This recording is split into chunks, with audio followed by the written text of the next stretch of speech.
আজ আমরা গেছিলাম ইলিশ মাছ কিনতে, যেহেতু ইলিশ মাছ জাতীয় মাছ এবং আগুন আর আগুন, যেহেতু গায়ে হাত দেওয়া যায় না তাই দেখতে গিয়েছিলাম। যদি দেখে দুধের স্বাদ ঘোলে মেটানো যায় তাই গিয়েছিলাম কুয়াকাটায় ইলিশের দেশে।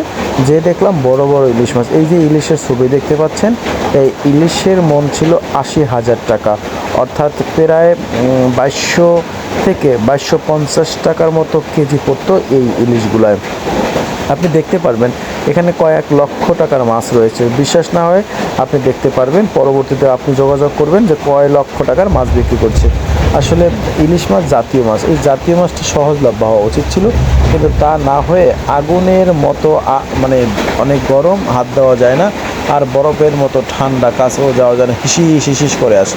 অর্থাৎ এটা এখন বড় লোকদের মাছ, জাতীয় মাছ যেহেতু, এটা গরিবের মাছ না। আমাদের মতো গরিব লোকের মাছও ধারও যাবে না, মাছও খাবে না। এরা শুধু চেয়ে চেয়ে দেখবে, চেয়ে চেয়ে দেখবে। আচ্ছা, এছাড়া কোনো আর উপায় নেই। আমরা সেই লক্ষ্যে আমরা গিয়েছিলাম এই মাছগুলো দেখার জন্য। কি সুন্দর জেলেরা নদী থেকে ধরে নিয়ে আসছে, কি রূপালি ইলিশ, চকচক করে, জিহ্বায় যেন পানি এসে যায়। কিন্তু কাজ হবে কি, পকেটে টাকা না থাকলে জিহ্বায় পানি ছাড়া আর কিছু হবে না। জিহ্বার মধ্যে দিয়ে পেটে আর যাবে না, স্বাদ আর নেওয়া যাবে না। কিন্তু এই বছরই সবচেয়ে ইলিশের দাম এত বেশি যে ইলিশের দাম মোটেই কমে নাই। পরবর্তীতে হচ্ছে আমরা যখন চলে আসছি তখন দেখলাম নতুন একটা মাছ নিয়ে আসছে, প্রায় 1 কেজি 200 গ্রামের মাছটা। এই সুন্দর মতো সাজায় রাখছে, যদিও মোবাইল ভালো না দেখে ছবি তুলতে পারি নাই, কিন্তু পরবর্তীতে দেখলাম যদি পকেটে টাকা থাকতো না তাহলে কে মাছটা কিনতাম রে ভাই। বাড়িতে আইনা বউ মাইয়া পোলা লইয়া সবাই লইয়া খাইতাম আর খাইতাম, কিন্তু দুর্ভাগ্য পকেটের টাকাই ছিল না যে খাবো। তবে ইচ্ছে থাকলেও সাধ্য নাই, অর্থাৎ বাংলায় বলে স্বাদ থাকলেও সাধ্য নাই। এত বড় ইলিশে ভাই, কি মজা আর কি দাম। পরবর্তীতে ঘুরে ঘুরে ইলিশ মাছগুলো দেখলাম, ছবি তুললাম, আবার চলে গেছি। যে মাছ এই যে প্যাকিং করে ঢাকা পাঠাচ্ছে, এই লোকজন খুব ব্যস্ত আছে। তারপর আমি গিয়েছিলাম, এগুলো জাটকা অবশ্য, এগুলোর দাম হলো প্রায় 650 টাকা, 700 টাকা, 800 টাকা কেজি।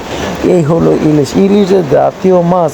না বুঝলে বা না কিনা খাওয়া পর্যন্ত বুঝবেন না যে কী পরিমাণে। গত বছর ইলিশ খাই না, এবছরে খাইছিলাম জাটকা, তো বড় ইলিশ আর খাইতে পারি না। 2200-2300 টাকা দিয়ে 1 কেজি ইলিশ কিনবা সম্ভব? এই হচ্ছে বরফ, এই বরফ দিয়ে ঢাকা পাঠাচ্ছে, এইভাবে করে প্যাকেট করবে, প্যাকেট করে এটা গাড়ি থেকে আজকে পাঠিয়ে দেবে। তারপর কালকে ঢাকায় যায় বড় লোকরা, ঢাকায় টাকা ওরে, এবার ঢাকার টাকা ওরে লোকেরা কিনবে, খাবে লাবে। এবার গেছিলাম বাইরে, কি সুন্দর মাছ। এই লোকজন আইতেছে, দাইতেছে, দেখতেছে, কেউ ব্যস্তাছে, কেউ কিনতেছে, কেউ খাইতেছে, কেউ প্যাকেট করতেছে, কেউ এই চরে লাগছে। এইভাবে করেই আসলে মূলত আমার গতকালকে বিকালবেলা গিয়েছিল, এবং যে ইলিশ মাছ দেখতে যাবো এর প্রমাণটা হলো ওইখানে আমরা পেয়েও গেছি। আশা করি আসলে খাইতে পারবো না, যদি ইলিশ মাছের দাম কমে তাহলে যদি খাইতে পারে, কিন্তু না হয় কিন্তু ছবি তুলতে তো না নাই। আল্লাহ হাফিজ। এই যে ছবি